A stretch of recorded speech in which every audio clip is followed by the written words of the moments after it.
Mr. Prime Minister, we want to ask you some hard questions that keep coming up in the international media. And first off, your critics claim that the war is your fault, that you brought it on Israel because of your judicial reform program and the mass refusal to serve in the IDF that followed. How do you respond to that? Well, it's completely bogus. I mean, first of all, I said at the time of the judicial reform, I said to our enemies, don't mistake our internal democratic debate. At the day of reckoning, if we are attacked, we shall all be there, left and right. And that's exactly what happened. The former security chiefs, Ronen Bar from the Shin Bet and Herzl Levy, who was the chief of staff of the IDF, said they warned you of the impending war in July 2023, and you ignored their warnings. What do you say to that? It's exactly the opposite. I mean, these are recorded conversations with the entire cabinet. In fact, what they said is the opposite. They said there's not going to be any war in Gaza. Hamas is deterred. Hamas just wants workers. They want economic benefits. There's no danger of an impending attack from Hamas. And they said it again and again and again. They convinced the government not to worry about it. And let me tell you another thing that's shocking. The attack began 6:29 Saturday morning. 6.5 hours earlier, at midnight, we were getting a lot of intel signs that an attack is being hatched. They didn't call me. They didn't wake up the commander-in-chief. Because let me tell you, if I'd received a call, I would have acted differently. And that didn't happen.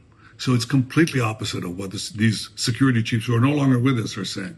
Can you talk about the Walls of Jericho plan? Was the Hamas plan that Israel received already in April 2022? Did you ever see it? No, we never saw it. And I'll tell you something else. It completely rebuts the argument that it was the judicial reform that prompted Hamas to do the attack. Why? Because it was hatched by Hamas in 2022 when a leftist government was in power. It had nothing to do with the judicial reform. And as I said, it didn't make its way up through the ranks, not to me, not to the cabinet, because it basically described exactly what Hamas was going to do. It was a treasure house of intelligence information that was buried. Why was it buried? Because these guys were working on a fixed idea, which they presented to the cabinet. Hamas is deterred, and even if we got this incredible piece of information, that Hamas is planning this surprise attack, this massacre, they don't really mean it. They want goodies, they want benefits, they're not going to attack us. So the people who are saying that the plan to attack us was a result of the judicial reform are lying. Your critics accuse you of being a bystander in the war, taking credit for decisions made by your security chiefs in relation to Israel's strategic achievements. How do you respond? Well, these are false allegations made by bystanders. In fact, all the key decisions in the war, one, first to attack Hamas and keep Hezbollah at bay, not to have two fronts, I made in the beginning of the war. Second, to attack Rafah, the stronghold in the south, which had the Philadelphia corridor, through which Hamas smuggled things. I did it against the advice of some of these former officials. And by the way, against an American embargo by the previous administration. Third, the beeper attack. They had reservations. They said, we have to tell the Americans in advance, the Biden administration. I said, no, we're going through with it. Fourth, the elimination of Nasrallah. Okay, same reservation. I put that to the side. I said, we're doing it. We're not telling anyone. Fifth, the attack on Iran, something that I've been leading for the last 40 years and basically decided 6 months earlier. That's it. We're going through. There were many questions, many reservations, some of them legitimate. You never know how these things turned out.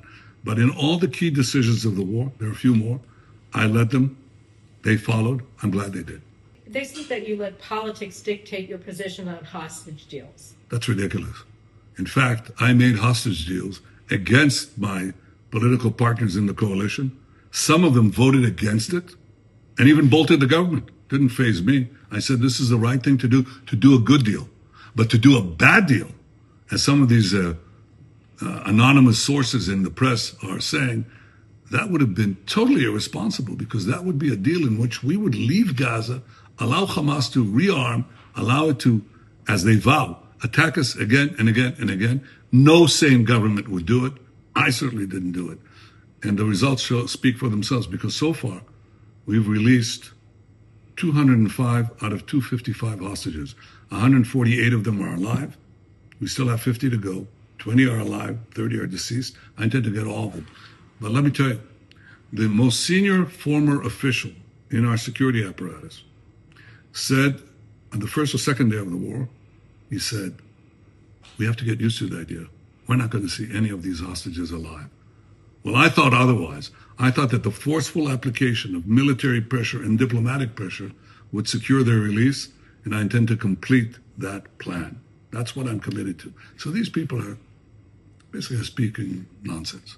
You can sell it through briefings to credulous people in the American and foreign press, but the people here know the truth. You're criticized for being beholden to the right-wing flank of your coalition, that you wouldn't even discuss the Biden administration's day-after plan for Gaza after Hamas that involved the Palestinian Authority in charge of Gaza because you were afraid of your coalition's survival. Is that true? No, it's another falsehood.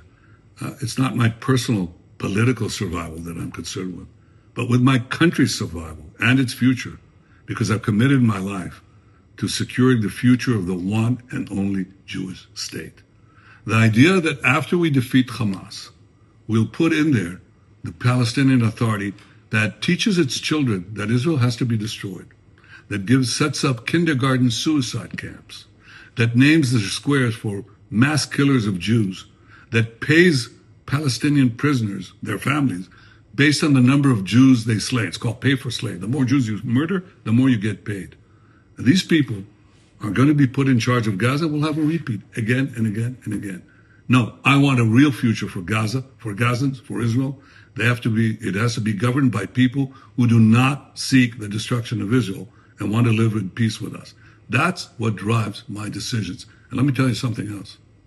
If you ask after the Gaza massacre, if you ask the Israeli public, do you want a Palestinian state? You're going to get incredible numbers. Like 80%. We had a vote in the Knesset on a Palestinian state. Out of 120, 99 voted against. This is exactly what you see in the polls. Why is that? Because they had a Palestinian state. It's a Hamas Palestinian state in Gaza. It was merely a front position for Iran to try to annihilate Israel. So people are not going to go that route anymore. We'll have to have a solution that allows the Palestinians to govern themselves if they don't seek the destruction of Israel, and allows Israel to keep the powers that are necessary to assure our security. That's my plan. Okay, so Prime Minister, what is your end game? It's called victory, victory, victory. And let me tell you one other thing. President Trump and I share. It's a doctrine called peace through strength. First comes strength, then comes peace. That's what's going to happen.